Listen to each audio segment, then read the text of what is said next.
ఈ మధ్య రోజు రోజు జరుగుతున్న సంఘటనలను విని చూశాక నాకు కూడా ఒక విషయం బాగా అర్థమైందండి. లైఫ్ అనేది చాలా అన్‌ప్రెడిక్టబుల్ కదండీ! ప్రశాంతంగా పడుకొని, హాయిగా కాసేపు కూర్చొని బస్‌లో ట్రావెల్ చేద్దామంటే, ఎవరో చేసిన తప్పు వలన మన ప్రాణాలు పోతున్నాయండి. సరే బస్సొద్దు గానీ కార్‌లోనో, బైక్‌లోనో వెళ్దాం అనుకుంటే అనుకోకుండా యాక్సిడెంట్స్ అవుతున్నాయండి. ఇదంతా కాదు గానీ ట్రైన్‌లో వెళ్దాం అని సరదా పడి ట్రైన్‌లో వెళ్తే చూస్తుండగానే రైలు పట్టాలు తప్పేస్తున్నాయి. కొంచెం ఖర్చయినా పర్వాలేదు, ఫ్లైట్‌లో వెళ్దాం, సేఫ్‌గా వెళ్ళొచ్చు అని అనుకుంటే ఫ్లైట్స్ కుప్పకూలిపోతున్నాయండి.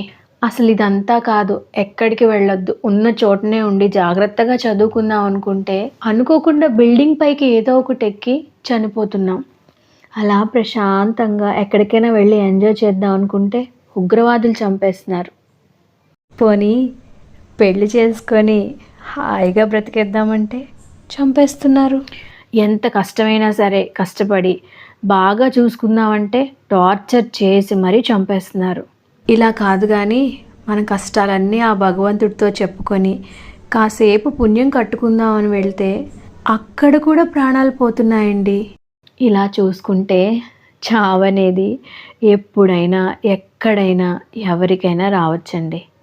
అందుకే బ్రతికున్నన్ని రోజులు హాయిగా సంతోషంగా బ్రతికేద్దాం. కొంచెం కష్టమైనా సరే ఇష్టమైన పని చేసేద్దాం. నచ్చిన భోజనం తిని నచ్చిన వారితో హాయిగా ఉందామండి. అలాగే సంపాదించిన సంపాదనలో కొంచెం దానం చేద్దాం.